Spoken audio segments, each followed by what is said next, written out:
Hi, I'm Dave Lubert. I'm from SongTrellis, and we're looking here at a one-page music production uh, system that runs within a web page.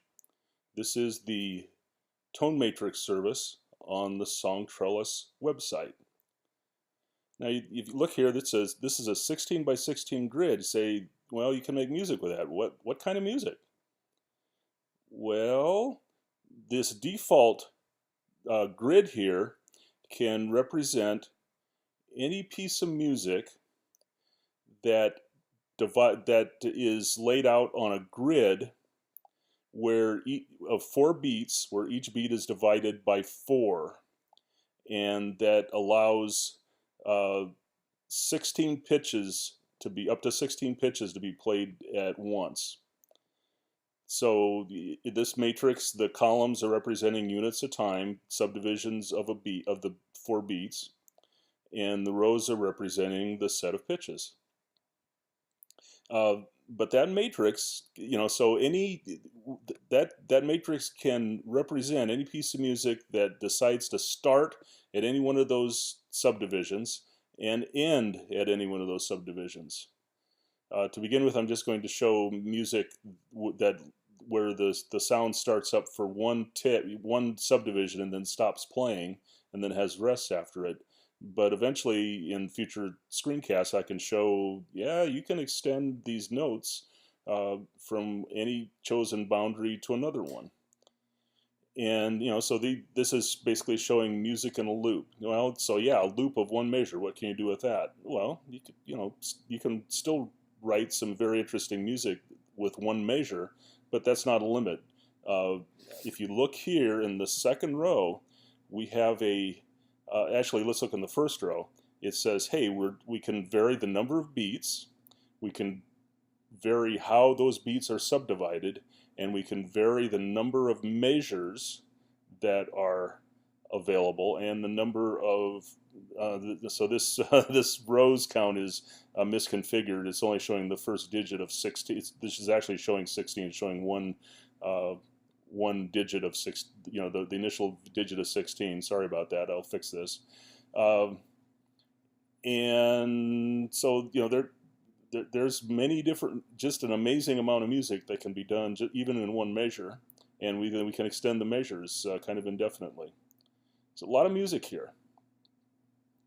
Okay, one thing that the thing I'm going to focus on here in this screencast is to demonstrate that every producible tone matrix also has a URL that describes it. URL is that funny acronym standing for Universal Resource Locator. It's what gets put into the here. I need to change my browser for a second and tell it to show the status bar. I think that's what they call that. No, let's see. What do we call this thing? Show the favorites bar. No, okay. Anyway, we have it now. I don't know what they call that thing. The type in field, the type in field where you say which website you want to look at and what service within the website. Well, that's where a URL goes. And there's so any music that we produce in here, there's going to be a URL that describes that. As soon as we make a change in the matrix, then you'll see a change made in this area of this web page, which is recording the current URL. So URL that's describing what's showing on screen right now. So this is, even though that this is a silent piece of music right now, this URL is saying, hey, this is a description of that silence. So even though we're not playing anything, we're imagining that there's going to be that we're going to be dividing time up in this measure in 16 parts. There's a thing here that says how many measures are possible to be playing. It actually says right now 2 measures. I'm going to change that so that it just says single measure. And you won't see any change in this, but I'll stop it as soon as it comes up. Okay, I'm going to pause it. Okay, it started playing some music. It's actually playing the chord accompaniment. What chord accompaniment? Well, I'm telling it that it should play first an F7 chord for 4 beats, and then an A flat 7th chord for 4 beats. And what's going to happen as we make up our music, every time I have a pattern, whatever pattern I invent in this matrix, it's going to play that pattern first through the pitches of F7, and then when we get to the end of beat 4 of that F7 measure, then we'll do a measure of A flat 7 using exactly the same, applying the same pattern. It'll produce different music, but it's using the same idea to generate melody. Okay, so what I want you to do is look down here in the URL. Right now you see that there are some number of zeros written here, and I guess there's actually 32 of them. I'm just glancing at it. 32 of them. 16 of them are going to be used. And so you'll see the first half of this, as I click and add notes to my melody, you'll see numbers start appearing. They'll change from 0 to be some other value. Doesn't matter what they are. If you look at this and you're a computer scientist, maybe you can guess what my rule is for coding, specifying what square was being touched. It's not hard to figure out, but I'll leave that as an exercise for you to figure out. Okay, I'm going to start off and I'm going to pick a rather low pitch. And as soon as I do, so what you want to do is look down. If you look at this thing that's currently 0, as soon as I click, it's going to change to a number, and then a second or two after that, the SongTrellis server will have paid attention to that change and will cause a single pitch to be beeped, to be played, representing that change that I made. So I'm going to without speaking too much, I'm going to select pitches and I'll make a little melody for you. Okay, here's our first pitch. Okay, it's humming, and it'll sing that every time around. And you're hearing 2 different pitches, even though it's the same square, because we're changing the chord, this chord pitches that are loaded into the squares of this matrix. Okay, now I'm going to go here and hit another one. And when the server comes back, we'll hear an ascending melody in the 2 different chords. And I should mention, these chords are ones that in the second piece of music I ever wrote for myself. I happen to use this chord sequence quite a bit. I repeated it, this alternation between F7 and A flat 7 3 times before I did something else to end the A section of my piece. So there was an A, B, A form. And in the A sections, I was doing this set of chords over and over and over 3 times. And I decided I would use this for this demonstration. Okay, I'm going to add another pitch. And if I don't like it, I'll change it. Yeah, I like it. Okay, good. Let's add some more. Add another. Okay, that's good. More. Stop that. And back. Okay, it's continuing to play.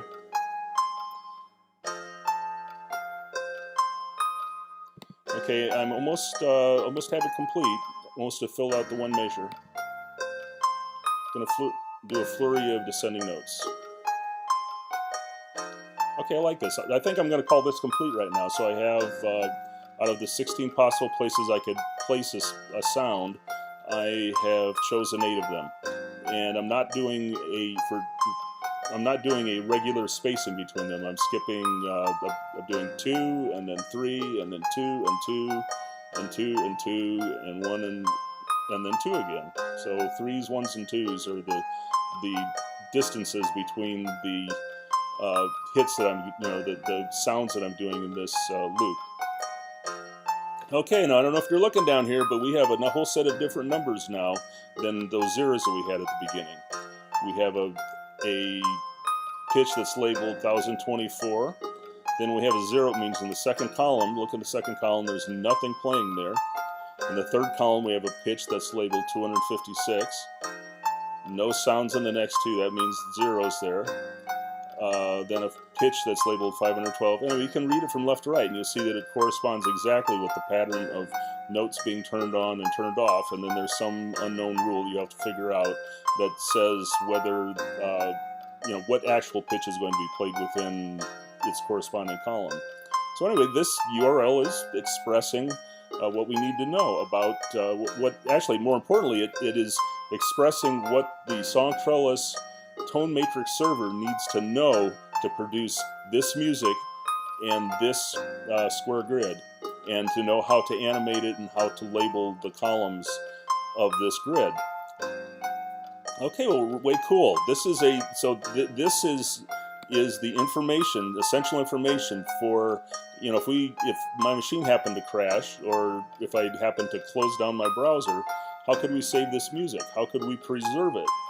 Well, we can, one thing we can do is we can copy, we can select the entire contents of this URL field, all of it. You know, so I clicked there and then did a Command A on Mac that says select everything, and copy it. And well, where could we put this this copy information? Well, as long as I don't close down my machine, I can just leave it there. And I guess I'll demonstrate that first. I'm going to pause this piece. Pause. Okay, there. And I'm going to open up a new window. And I'm going to go there. So there's the SongTrellis homepage. I'm going to replace that homepage request and say, hey, give me a new copy of that music. So, you know, we can do that, and after some number of seconds, it will rebuild that matrix and rebuild the music and start up the animation again. Hey, you know, you could think of that turning into using the URL as kind of a freeze-dried version of the music, and when you take that freeze-dried version, send it to the SongTrellis server, it can add water and turn it into a playing piece of music. Voila! Okay, now why'd you do that? Well, okay, so I actually, you know, this first piece that we left playing, unplayed here, not making any sounds. The sounds you're hearing now are from the one that we copied over here in that third tab. Go over there. That's that music. I'm going to pause him. Okay, so that first version is still there, unchanged. Well, I can go out here and I can make some new changes. I can say, hey, you know what? I liked how that worked in the last half, but I want that melody to go differently. Maybe what I wanted to do is to move a lot faster than it did. So I'm going to turn off all those pitches.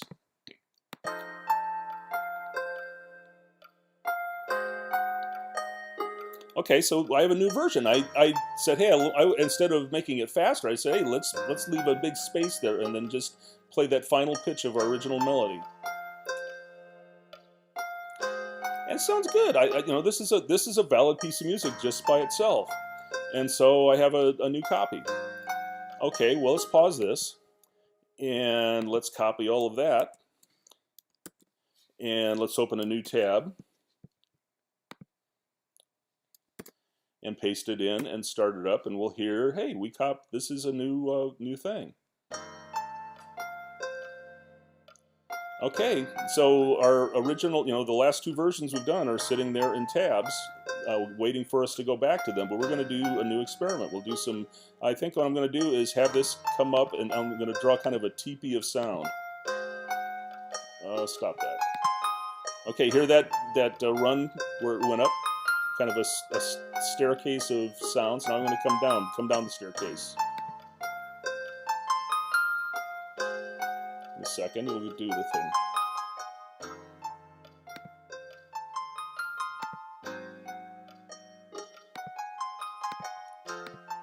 Okay.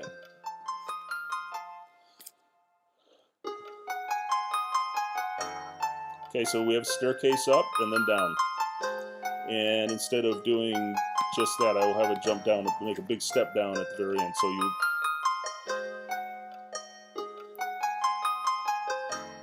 Yeah, okay, so we go up and we have this big jump right at the very end of the loop. Another piece of music. We have now 3 different variations of the original idea that we have. Okay, well, geez, what would you want to do with this? Well, maybe what you want to do is take one of these and mail them out to your friends and say, hey, listen to this. I really like this. What do you think of this?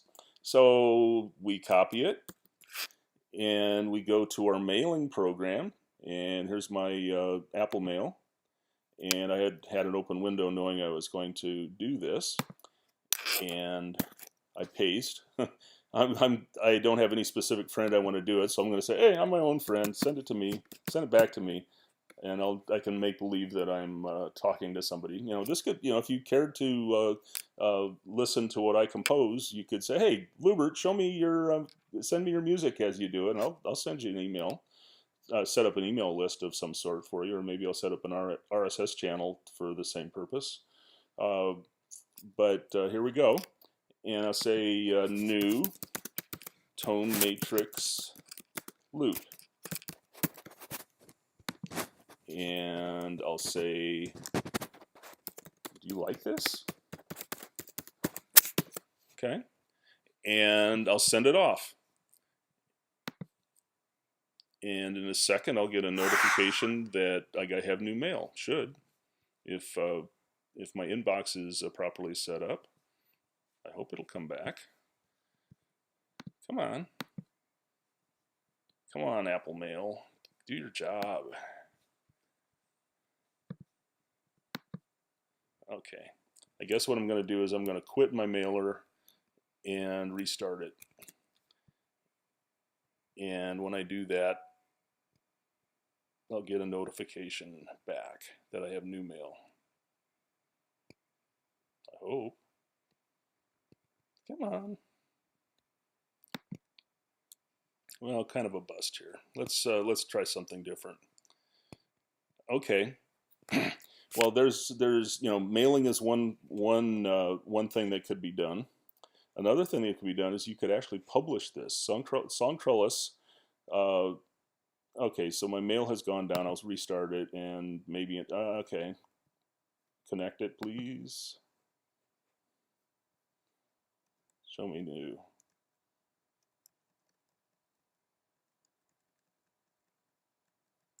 Okay, here we go. New music has come in, and some mail from my sister-in-law and from the Duke Ellington website. Okay, here we go. I didn't explain what I was doing there. I went to that mail and clicked on the URL, and now we've launched a new window with that last piece that I sent. So here it all is.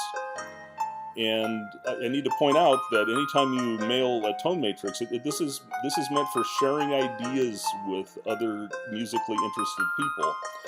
And if somebody sends you a Tonematrix, that's an invitation. Hey, you can change this. You may like this music yourself, and you can save a copy for yourself. See here, it says download track in MIDI format. You could save a version of this so you can keep listening to it with a MIDI player. And such software exists and can be downloaded to your machine, and you can appreciate what you receive that way. But you can you can do what a composer does. You can say, hey, I'm going to change this piece in a few ways and see what it sounds like. So what I'm doing here is I'm erasing some of that original piece. What's what it sounds like. Made it a little bit sparse, but it has the same shape. Well, I'm going to change the shape of this a little bit.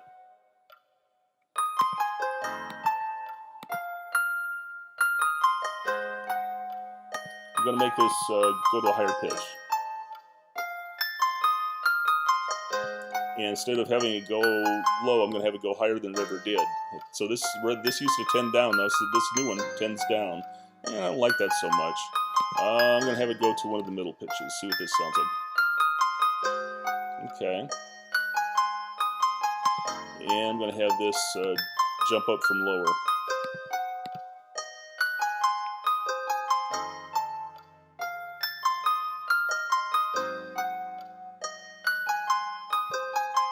And I'm going to add some more pitches here.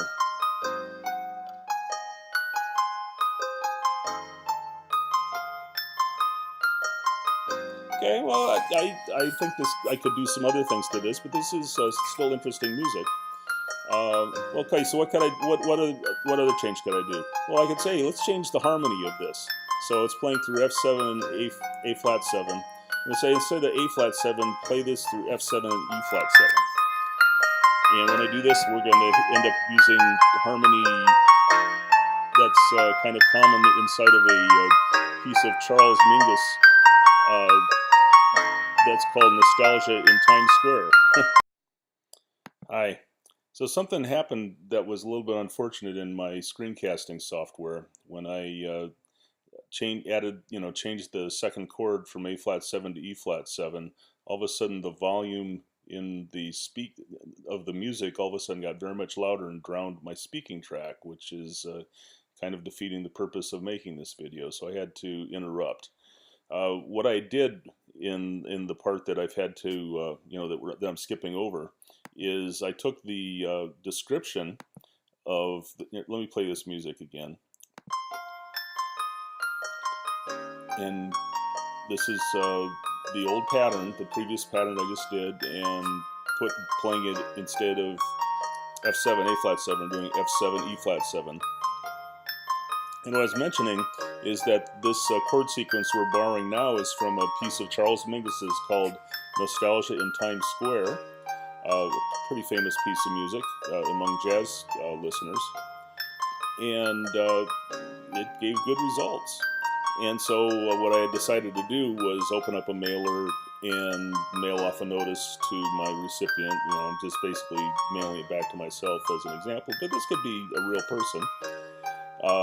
And let's go to my mail, and I said, hey, isn't this cool? This is what I made by grafting your piece over the repeated chords of Charlie Mingus's piece, Nostalgia Times Square. And that's, if I click on that, I'll get a new copy of this playing music in a new tab in my mail program, or in my web browser. And I says, hey, let me know how you like it, would you? And that's what happened.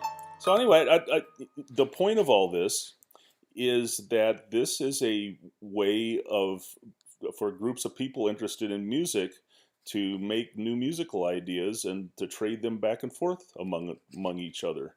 You can ask questions. You could send it to somebody more knowledgeable and say, hey, can you give me some ideas of what I could do with this? Or you could, instead of asking somebody more knowledgeable, say, hey, interest somebody in doing music who hasn't done it before. Say, hey, you see what I did here? This was so easy. You can do this yourself. And it's a lot of fun. Try this out. Whichever way you want to go, this kind of collaboration is possible, and I hope many people will try that. This is the great dream that every software developer has, that they build something that's good, that other people will see the goodness of it and use it to do a good thing. Do good things in the world. In this case, the good thing we're hoping for is that people will learn about writing music and discover it's not hard to do given the proper tools, and that a lot more of these that people's skill will develop, and we'll have many more composers than we do right now. Having many varieties of musical utterance just is going to expand everybody's vocabulary. Anyway, I hope this excites you as much as it does me.